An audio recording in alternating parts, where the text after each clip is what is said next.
تعظیم ہوتی ہے. یہیں پہ تو جھگڑا ہوا, یہیں پہ تو جھگڑا ہوا. لوگوں نے نعوذ باللہ من ذالک اسپرائٹ کو بھی پانی سمجھ لیا, پانی کو اسپرائٹ سمجھ لیا. یہ دھوکہ دہی ہے, یہ ان کی عقل کا قصور ہے. ہر سفید دکھنے والا پانی پانی نہیں ہوتا, نہیں, بعض اوقات ایسڈ بھی ہوتا ہے. بات سمجھ میں آئی میرے پیارے بھائی؟ یہ لوگوں کی اپنی عقل کا قصور ہے, عقل کا قصور ہے. جھنڈے کو دیکھے ٹینشن میں آ گئے, غلاف کو دیکھے ٹینشن میں آ گئے. یہ تمہاری عقل کا قصور ہے. ہم سے پوچھے کیوں چلاتے ہو؟ یہ تعظیم ہے, اور تعظیم ہمیں ہمارے بابا نے نہیں دی, تعظیم تو ہمارے رب نے ہم کو عطا فرمائی ہے. کائنات میں عبادت بعد میں کرائی گئی, حضرت آدم کی تعظیم پہلے کرائی گئی ہے. تعظیم کا درس شروع ہوا میرے بھائی, احترام کا درس شروع ہوا. اچھا ہوا, اللہ کا شکر ہے. خالی ہاتھ چومنے کو بولتا تو چومنے پہ بات رک جاتی تھی, آگے نہیں بڑھتی تھی. اگر ہاتھ چوما کے پیر چوما لیتا تو بات وہاں رک جاتی تھی. اللہ بولا یہ ہاتھ چومنا پیر چومنا یہ چھوٹے کام ہے, پورا سجدہ اچ کر بولے. اللہ تعالیٰ بھی بڑی حکمت والے, میاں اتنا بڑا کام کرا لیے انہوں, ٹینشن نہیں ہوا. اب ایک صاحب بولے نہیں مولانا وہاں جائز تھا یہاں جائز نہیں ہے. لو گمت کے بعد یہ لوگ الگ ہی تھے. جو وہاں ہوا جائز یہاں ہوا ناجائز, یہ کیا بات ہے میرے بھائی؟ نہ وہاں عبادت مقصود تھا نہ یہاں عبادت مقصود ہے. وہاں بھی تعظیم مقصود تھی, یہاں بھی تعظیم مقصود ہے. بات سمجھ میں آ گئی میرے پیارے بھائی؟ تعظیم کے اندر احترام میں, تعظیم میں آپ کسی کا ہاتھ چومیں خدا کی قسم جائز ہے, کسی کا پیر چومیں خدا کی قسم جائز ہے, مزار کو ماتھا لگا کے بوسا دے جائز ہے. ٹینشن کی بات نہیں ہے. میں بہت فرینک بول رہا ہوں, آپ اور بولتا لائٹ لیجئے. یہ جاہلوں کا کیا سوچنا ہے, کیا کہنا ہے. بہرحال پیارے دوستو, اب ذرا غور کیجئے گا تو وہ مردود کر دیا گیا, جنت سے نکال دیا گیا, کیونکہ وہ اللہ کے محبوب کی تعظیم کرنے سے پھر گیا, اکڑ گیا, غرور کا اظہار کرنے لگا. بولے مولا میں ان کی تعظیم نہیں کروں گا. تو اللہ بولے تعظیم نہیں کرے گا تو نکل جا, کیونکہ ہم نے جنت تعظیم والوں کے لیے بنائی ہے, احترام والوں کے لیے بنائی ہے. نہیں, اب ذرا سوچو, ہمارے علماء جو بولتے ہیں کہ یہ تعظیم نہیں کرنے والے بے ادب لوگ جنت میں نہیں جائیں گے, نہیں جائیں گے. اور کیوں نہیں جائیں گے یہ بات سنو. اس لیے نہیں جائیں گے کیونکہ جنت میں اب رسول اللہ بھی ہوں گے, مولا کائنات بھی ہوں گے, سرکار غوث پاک بھی ہوں گے, پوری آل مصطفیٰ ہوں گی, پوری اولیاء اللہ ہوں گے, پورے علماء ہوں گے, پورے صلحاء ہوں گے. انہیں یہیں تعظیم نہیں کرا, وہاں پورے ہیں. اب انہیں جائیں گا تو کیا کریں گا؟ نہیں بھائی, اب جائیں گا تو کیا کریں؟ اب یہاں پہ پوری فاتحہ کی عودانوں کی بات ہے, انہیں آئیں گا تو کیا کریں گا؟ نہیں, جہاں پر ویجیٹیرینز ہوتے ہیں, نان ویجیٹیرین آ کے کیا کرے گا؟ بات سمجھ میں آ گئی میرے پیارے بھائی؟ نہیں, جہاں پر ماشاءاللہ پورے الحمدللہ اللہ کے محبوب اور پیارے چہیتے رہتے ہو, جس کا نام اللہ نے جنت رکھا ہو, چاہے 1,24,000 پیغمبر بھی ہوں گے, جہاں اولیاء اللہ بھی ہوں گے, جہاں علماء بھی ہوں گے, جہاں صلحاء ہوں گے, اور ایک ولی کا ہاتھ چومنے والا ہوگا, عالم کا ہاتھ چومنے والا ہوگا, نبی کا ہاتھ چومنے والا ہوگا. ایک دوسرے کی تعظیم چل رہی ہوگی. چھوٹا بڑوں کا سب کرے گا, بڑا اپنے بڑے کا سب کرے گا, سارے مل کر خدا کا دیدار کر رہے ہوں گے. تو یہ بے ادب کیا کرے گا؟ اس لیے رب نے ڈکلیئر کر دیا, مردود تو نکل جا, تاکہ سب کو پتا چل جائے تعظیم جو نہیں کرتا اس کو جنت میں رکھا ہی نہیں جاتا. نعرہ تکبیر, نعرہ رسالت, نعرہ رسالت. علماء اہل سنت علامہ احمد نقشبندی صاحب قبلہ. اور ایک بات بتاؤں, جنت جب پہلے تھی, آدم علیہ السلام نماز وہاں پڑھے تھے, یہاں پڑھے؟ یہاں پڑھے. نماز یہاں ہوئی آدم علیہ السلام کی, توبہ یہاں شروع ہوئی, توبہ وہاں کرے کیا؟ زکوٰۃ وہاں دیے, صدقہ وہاں کرے, خیرات وہاں کرے, سب یہاں. بہت بڑی بات سمجھا رہا ہوں, بہت بڑی بات. اب ایک بات سن لو, جب ہم جنت میں جائیں گے تو ہم کیا کریں گے؟ اگر آپ میں سے کوئی بولے مول صاحب نماز پڑھیں گے تو میں پوچھوں گا کون سی مسجد میں پڑھیں گے؟ نہ وہاں مکہ مسجد ہے نہ مدینہ مسجد ہے. بہت بڑی بات سمجھا رہا ہوں. جنت میں مسجد نہیں ہے، جنت میں کعبہ بھی نہیں ہے، مسجد حرام بھی نہیں ہے، جنت میں بیت المقدس بھی نہیں ہے. یہ سب دنیا کے گھر ہے، دنیا میں فنا ہو جائیں گے. مگر پیارے بزرگوں اور دوستوں، جنت میں کوئی مسجد آج تک ہم نے نہ کوئی حدیث میں پڑھی ہے، نہ کوئی تفسیر میں پڑھی ہے، نہ کوئی اور کتاب میں پڑھی ہے کہ جنت میں مسجد ہوں گی. خطیب صاحب خطبہ دیں گے، مؤذن صاحب اذان دیں گے، عصر کے بعد درود شریف کی مجلس سجیں گی، پھر اس کے بعد انہوں کتاب لے کے آئیں گے. یہ پورے باتیں کہیں بھی نہیں ہے، یہ بات ہی نہیں ہے. مگر خدا کی قسم میں جو پڑھا وہ سمجھا رہا ہوں. میرے علم کے مطابق سنو کہ پیارے دوستو، جنت میں مسجد نہیں ہے، جنت میں کعبہ نہیں ہے، جنت میں صدقہ زکات آپ کس کو دیں گے؟ نو دیر سے بڑھ کے میرے پاس ارے بھائی کیا بولیں گا. ہر جنت اتنا بڑا امیر ہو جائیں گا کہ آپ زکات کسی کو نہیں دے سکیں گے. وہاں کوئی غریب نہیں رہیں گا، وہاں کوئی فقیر نہیں رہیں گا، وہاں پر سب اپنے آپ میں بادشاہ بنے ہوئے ہوں گے. زکات صدقہ خیرات کا مسئلہ ہی نہیں ہوگا. پھر اب جنت میں کریں گے کیا؟ خدا کی قسم کچھ نہیں کریں گے. غوث کا غلام غوث کے سامنے بیٹھے گا، غوث اعظم کا دیدار کرتا رہے گا. غریب نواز کا غلام غریب نواز کے سامنے بیٹھے گا اور ان کا دیدار سے مشرف ہوتا رہے گا. اجی رسول اللہ کا امتی میرے آقا کی خدمت کرتا رہے گا، میرے آقا کی خدمت کرتا رہے گا. اور پھر کیا کرے گا؟ سوچو.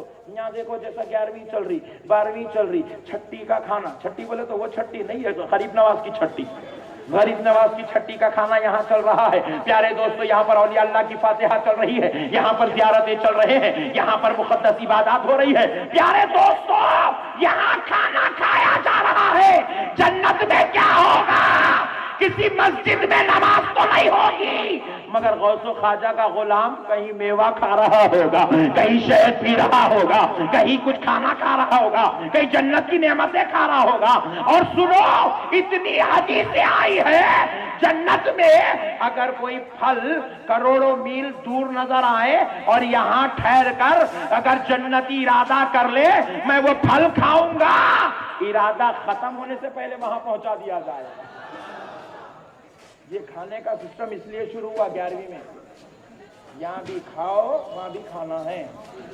اور وہاں وہی جائیں گا جو 11ویں والے غوث کی تعظیم کرنے والا. تعظیم ہی سب کچھ ہے میرے بھائی. مسجد میں جا رہے ہیں، بایاں پیر ڈال کے گیا، جا سکتے؟ چلے گئے تو بے ادب قرار دیے جائیں گے. کیوں؟ سیدھا پیر ڈالنا مسجد کی تعظیم ہے، بایاں پیر ڈالنا بے ادبی ہے. اجی اللہ کہہ رہا ہے مسجد میں بھی آ تو تعظیم والا بن کے آ. اجی دنیا کے گھر میں بے ادب کو آنے پر اللہ ناراضگی کا اظہار کر رہا ہے کہ تو بے ادبی سے میرے گھر میں داخل ہو رہا ہے. تو سنو دوستو، دنیا کے گھر میں اللہ بے ادبی پسند نہیں کرتا، تو جنت میں بے ادبوں کو کیسے پسند کرے گا؟ کیسے پسند کرے گا؟ جنت صرف ادب والوں کا گھر ہے، احترام والوں کا گھر ہے، تعظیم والوں کا گھر ہے. اسی لیے ایک بے ادب تھا، اللہ نے اس کو نکال دیا. بولے جب تک تو ادب والا تھا تو یہاں تھا، لیکن جب تو میرے ادب کے علاوہ میرے بندے کا ادب کرنا نہیں چاہتا، نکل جا. مردود کر دیا. میرے پیارے بزرگوں اور دوستوں، صرف مردود ہی نہیں کرا. اب دوسری بات آگے دیکھیے، قرآن کیا کہتا ہے؟ وَإِنَّ عَلَيْكَ لَعْنَتِي إِلَى يَوْمِ الدِّينِ.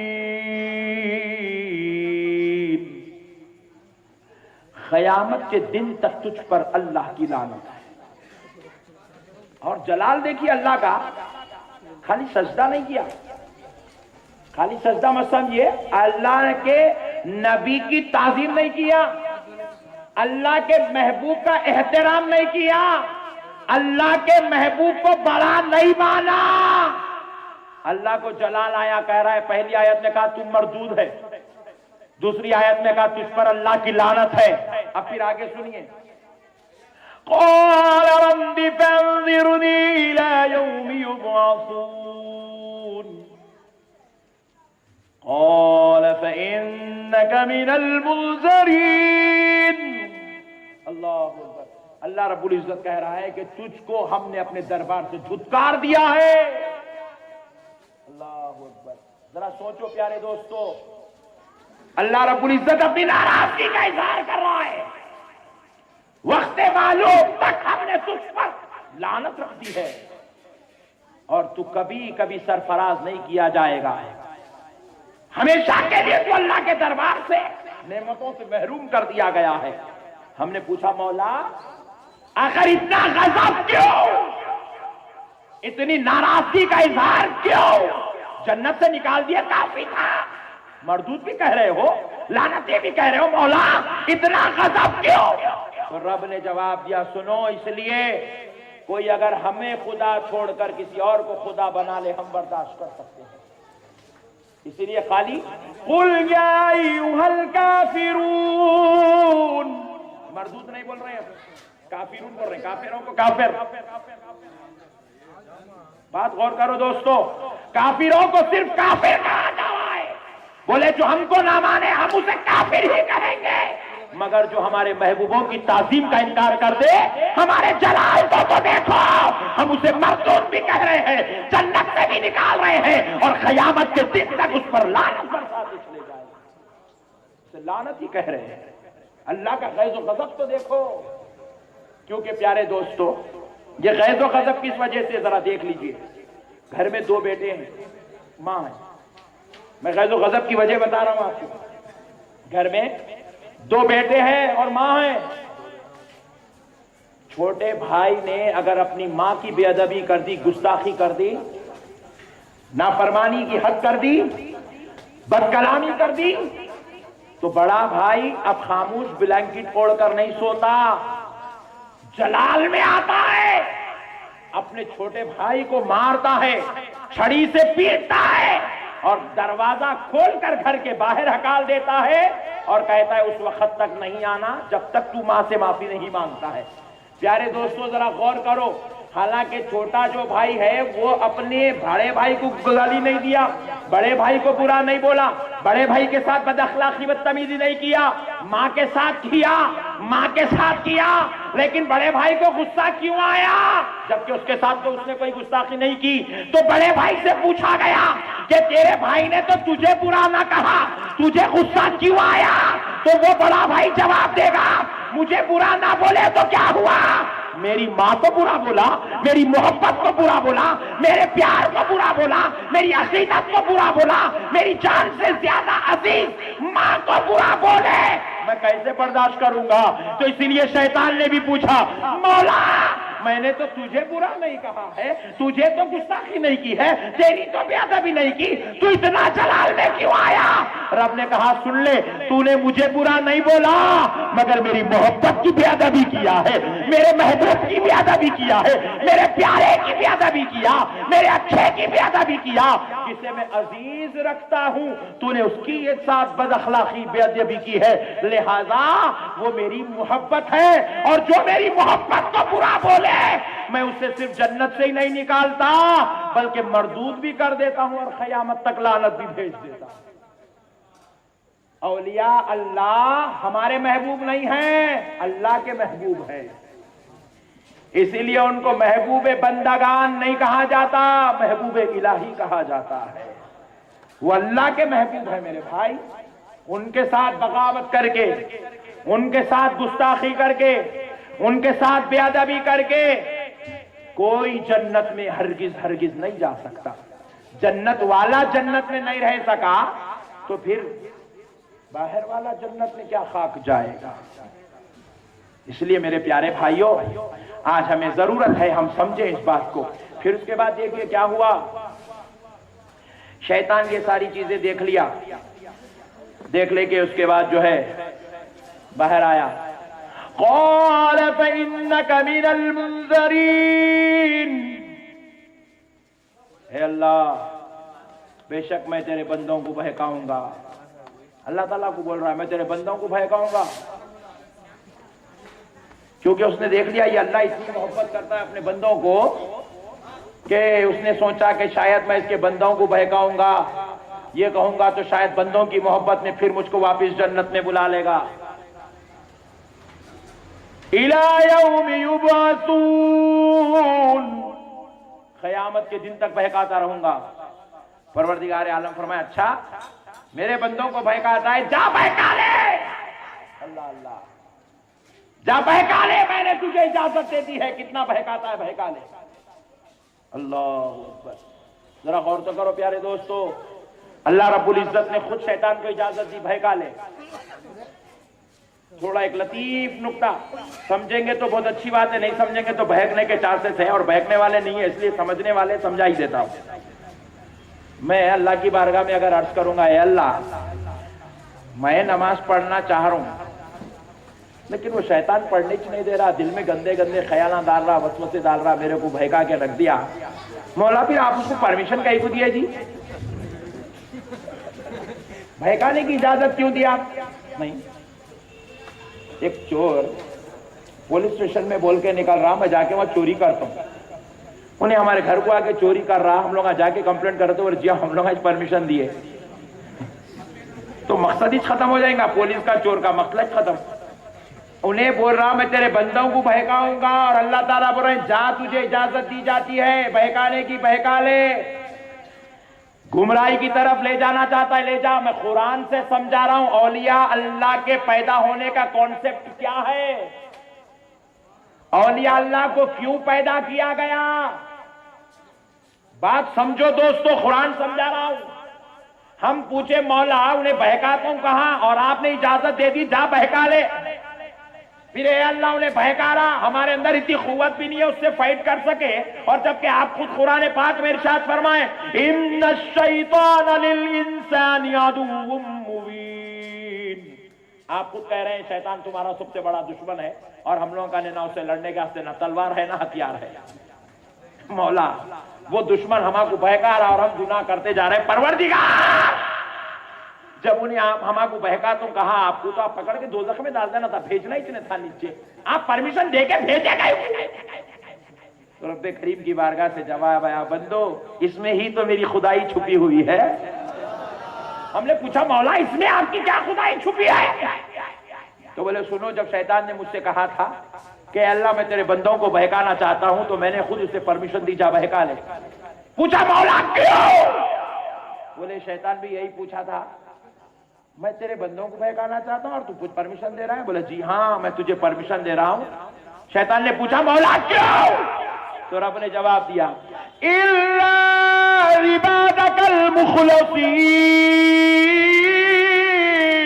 قَالَ فَبِعِزَّتِكَ لَأُغْوِيَنَّهُمْ أَجْمَعِينَ إِلَّا عِبَادَكَ الْمُخْلَصِينَ۔ شیطان نے پوچھا مولا میں تیرے بندوں کو گناہگار، بدکار، سیاہکار بنا دوں گا، تباہ و تاراج کر دوں گا، اور مولا نے کہا جا اجازت دیتا ہوں۔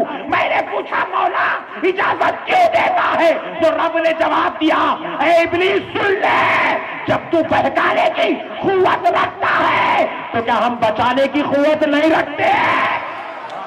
نعرہ تکبیر، نعرہ رسالت، نعرہ رسالت، فیضان غوث اعظم، علماء اہل سنت۔ پوچھا اے ابلیس جب تو بہکانے کی قوت رکھتا ہے تو کیا ہم بچانے کی قوت نہیں رکھتے؟ ابلیس نے پوچھا مولا تو کیسے بچائے گا؟ تو رب نے جواب دیا الا عبادک المخلصین، دیکھ لے تو بہکاتا جا، میں ایک دور میں غوث کو پیدا کر کے بچاتا چلا جاؤں گا، میں غریب نواز کو پیدا کروں گا وہ بچاتے چلے جائیں گے، میں بندہ نواز کو پیدا کروں گا وہ بچاتے چلے جائیں گے، میں یوسف بابا کو پیدا کروں گا وہ بچانے کا کام کریں گے، میں شریف بابا کو پیدا کروں گا وہ بچانے کا کام کریں گے، تو بہکاتا جا، جو ان کے قریب آئے گا یہ بچانے کا کام کرتے چلے جائے۔ اولیاء اللہ شیطان کا توڑ بن کر پیدا ہوئے ہیں، رد ابلیس کا نام اولیاء اللہ ہے۔ دوستو سنو، عالم پیدا ہوا ایک مقصد کی خاطر، یہ تو خیر دین ہے، دنیا لے لیجیے، الیکٹریشن پیدا ہوا ہے تو ایک مقصد کی خاطر، ڈاکٹر پیدا ہوا ہے تو اس میں ایک مقصد ہے، انجینئر کی پیدائش میں ایک مقصد، وکیل کی پیدائش میں ایک مقصد، جج کی پیدائش میں ایک مقصد، جو ہے لیڈر کی پیدائش میں ایک مقصد، وزیر اعظم کی پیدائش میں ایک مقصد، ہر ایک جگہ رب نے ایک مقصد رکھا۔ اور سنو، بیماری اور مصیبت بعد میں پیدا ہوتی ہے، اس کا حل جاننے والا پہلے پیدا ہوتا ہے۔ الیکٹریسٹی بعد میں آئی، الیکٹریکل انجینئر پہلے پیدا ہوا۔ نہیں بولو بھائی، ڈر ہو رہا؟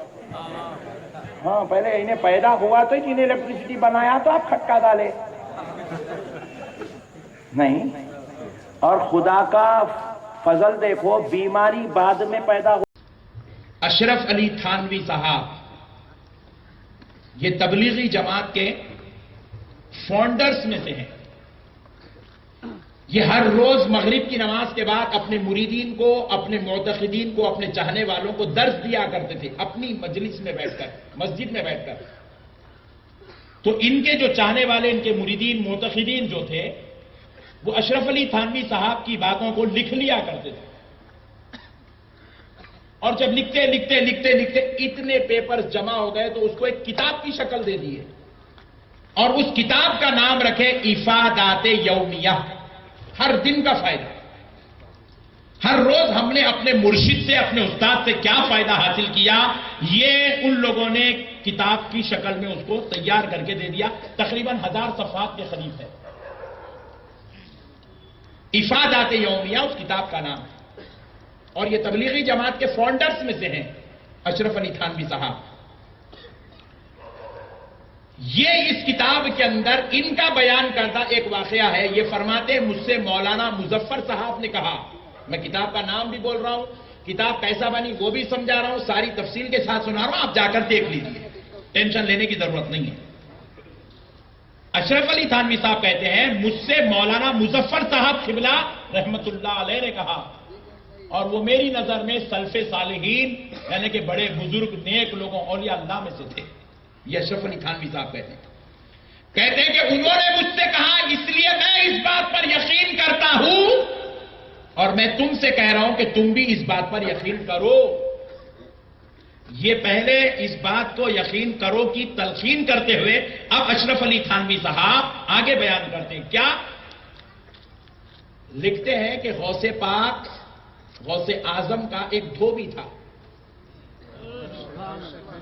سبحان اللہ، غوث اعظم کا دھوبی تھا۔ یہ کوئی سنی مولانا یا سنی جماعت کے لوگوں کی بات نہیں ہے، یہ اشرف علی تھانوی صاحب کی کہی ہوئی بات ہے۔ اشرف علی تھانوی صاحب کہتے ہیں کہ غوث اعظم کے دھوبی کا انتقال ہو گیا۔ جیسے اس کو خبر میں لٹایا گیا تو فرشتے آئے اور آ کر کہنے لگے، من ربو کا، یہ سوال کہاں ہو رہا ہے؟ زمین کے اوپر، اندر۔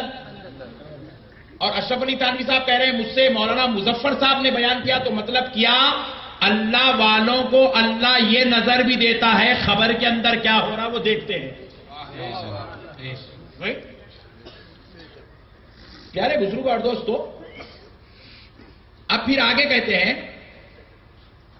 کہ من ربو کا سوال ہوا تو دھوبی نے جواب دیا، مجھے کچھ نہیں معلوم، بس مجھے اتنا معلوم کہ میں غوث اعظم کا دھوبی ہوں۔ زور سے اور ذرا زور سے، یہ الفاظ بھی نکلنا بولے تو اتنی محبت ہونا پڑتا جی۔ یہ چپی سے نہیں نکلتے، بھامٹے باتیں نہیں ہے، ٹیپ ریکارڈ نہیں ہے، دبا دیا بٹن نکل رہے اندر، ایسا نہیں ہے، یہاں محبت ہونا پڑتا۔ کتنی محبت تھی ہوں گی، رب کے بارے میں پوچھے تو انہیں غوث اعظم کا پتہ بتا رہا نہیں۔ یہ مسئلے کو سمجھنا ہے تو ایک مسئلہ سنا دوں۔ حضرت امام غزالی رحمت اللہ علیہ مکاشفۃ القلوب میں لکھے کہ دو بھائیوں کا زمین کے مسئلے میں جھگڑا ہوا، دو بھائیوں کا زمین کے مسئلے میں جھگڑا ہوا، عدالت کو گیا قاضی صاحب کے پاس، تو قاضی صاحب بولے کہ بھائی تمہاری زمین ہے، بھائی کہہ رہا ہے یہ میری زمین ہے، دوسرا بول رہا ہے میری زمین ہے، میرے باپ نے میرے کو دیا، انہیں کہہ رہا ہے میرے باپ نے میرے نام پہ کیا۔ دونوں بھائیوں کے بیچ میں ٹینشن چلا تو قاضی صاحب جو جج تھے انہوں نے کہا بھائی جاؤ کسی گواہ کو لے کے آؤ۔ دونوں بھی گئے، مجنو کو لے کے آئے۔ کیا کرے دونوں؟ مجنو کو لے کے آئے، انہیں بھی بسکٹ پکڑ کے لایا، انہیں بھی بسکٹ پکڑ کے لایا، کیونکہ وہ باپ جب کر رہا تھا تو انہیں مجنو دیکھا تھا وہ، اس لیے گواہ کے طور پہ اس کو لے کے آیا۔ تو مجنو کو پوچھے قاضی صاحب، جج صاحب، میاں یہ زمین اس کی ہے اس کی ہے؟ بولے صاحب نہ اس کی ہے نہ اس کی، زمین میری لیلا کی ہے۔ بولے